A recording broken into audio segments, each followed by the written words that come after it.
Assalamualaikum anak-anak, apa kabar semuanya? Semoga kalian semua dalam keadaan baik ya, amin. Hari ini kalian akan belajar bersama Pak Syazili Al-Akbari. Sebelum kita lanjut, jangan lupa like, share, komen, and subscribe ya. Oke, kita lanjut. Hari ini kita akan belajar tema 1, subtema 1, pembelajaran ketiga. Baiklah, sebelum kita memulai pelajaran, ada baiknya kita berdoa terlebih dahulu. Berdoa dimulai.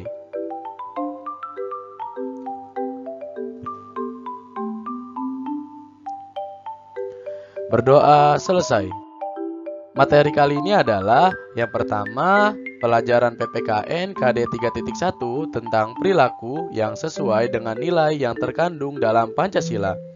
Dan pelajaran yang kedua adalah IPS KD 3.1 tentang kondisi geografis Indonesia. Yuk kita lanjut. Sekarang kita akan membahas tentang nilai-nilai dalam Pancasila. Pancasila adalah dasar negara Indonesia. Sebagai dasar negara berarti Pancasila adalah acuan dalam mengatur penyelenggaraan negara. Pancasila mengandung 5 nilai yang berbeda. Yang pertama tentang ketuhanan yang Maha Esa atau tentang nilai ketuhanan. Nilai yang terkandung dalam sila pertama yaitu adanya kebebasan memeluk agama sesuai keyakinan masing-masing individu. Terus juga saling menghormati antar umat beragama dan juga tidak memaksakan suatu agama kepada orang lain. Dan selanjutnya adanya bentuk kebebasan untuk menjalankan ibadah sesuai dengan ajaran agama masing-masing. Nah, kalau tentang sila kedua yaitu kemanusiaan yang adil dan beradab, tentang nilai kemanusiaan. Nilai yang terkandung dalam sila kedua yaitu yang pertama manusia memiliki hak dan martabat yang sama. Yang kedua mengembangkan sikap tenggang rasa dan rasa mencintai sesama manusia. Dan yang ketiga menjunjung tinggi nilai-nilai kemanusiaan. Nah, sekarang sila ketiga tentang persatuan Indonesia atau nilai persatuan. Makna dan nilai sila ketiga Pancasila adalah sebagai berikut. Yang pertama, menjaga persatuan dan kesatuan bangsa Indonesia. Dan yang kedua, menempatkan kepentingan bangsa di atas kepentingan diri sendiri dan golongan. Yang ketiga, mempunyai rasa cinta tanah air, bangsa, serta negara dengan cara rela berkorban demi kepentingan bangsa. Dan yang keempat, mengakui semua suku bangsa termasuk dengan keanekaragaman budaya suku bangsa tersebut. Dan yang sila keempat tentang kerakyatan yang dipimpin oleh hikmat kebijaksanaan dalam permusyawaratan perwakilan, yaitu tentang nilai kerakyatan.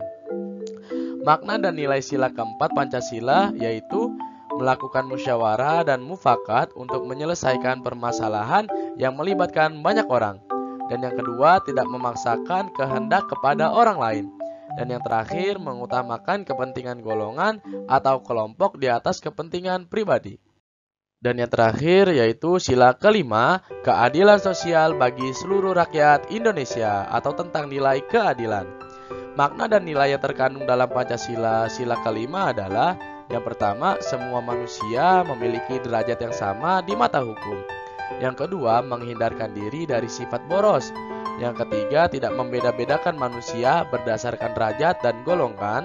Dan yang keempat, mengembangkan sikap adil terhadap sesama. Dan yang terakhir, menghormati hak orang lain. Nah, sekarang jangan lupa kerjakan tugas satunya ya, yaitu kerjakan halaman 24-25, langsung dikerjakan di buku paketnya ya.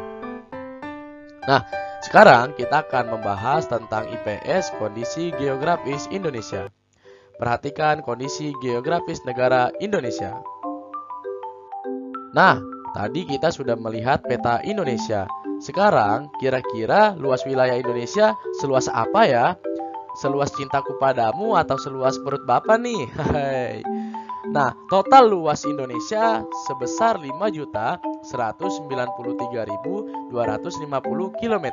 Sedangkan luas lautannya sebesar 3.273.810 km. Dan luas daratan Indonesia sebesar 1.919.440 km. Dan jumlah pulaunya sebanyak 17.508. Wow, banyak sekali ya. Nah, sekarang tentang letak geografis Indonesia. Letak geografis adalah letak suatu daerah atau negara dilihat dari kenyataannya di permukaan bumi. Letak geografis biasanya dibatasi oleh berbagai komponen alam yang ada di bumi, misalnya benua, samudra, gunung, dan gurun. Nah, sekarang tentang letak geografis Indonesia. Berdasarkan letak geografisnya, Indonesia terletak di antara dua benua dan dua samudra. Mari kita lihat petanya. Benua Asia yang ada di utara, benua Australia yang ada di selatan. Dan juga kita diapit oleh dua samudra, yaitu dua samudra Hindia dan juga samudra Pasifik.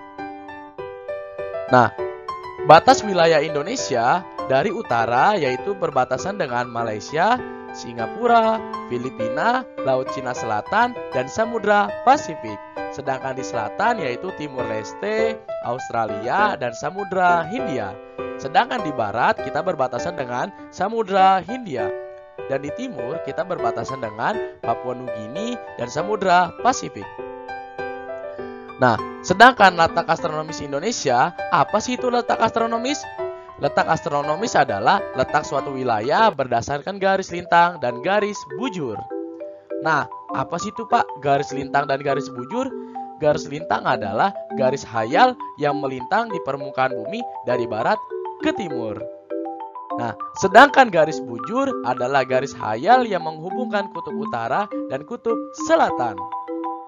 Berdasarkan letak astronomis Indonesia, Indonesia terletak di 6 derajat lintang utara sampai 11 derajat lintang selatan dan 95 derajat bujur timur sampai 141 bujur timur. Nah, sekarang jangan lupa kerjakan tugas keduanya ya, yaitu kerjakan halaman 28, langsung dikerjakan di buku paketnya ya. Alhamdulillah, itu tadi pembahasan kita. Yang pertama tadi kita membahas tentang perilaku yang sesuai dengan nilai yang terkandung dalam Pancasila. Dan yang kedua kita membahas tentang kondisi geografis Indonesia. Jangan lupa kerjakan tugasnya ya anak-anak. Jangan lupa 5M. Yang pertama memakai masker, kedua menjaga jarak, ketiga mencuci tangan, dan keempat menghindari kerumunan, dan yang kelima mengurangi mobilitas. Terima kasih anak-anak, semangat terus, jaga kesehatan. Terima kasih.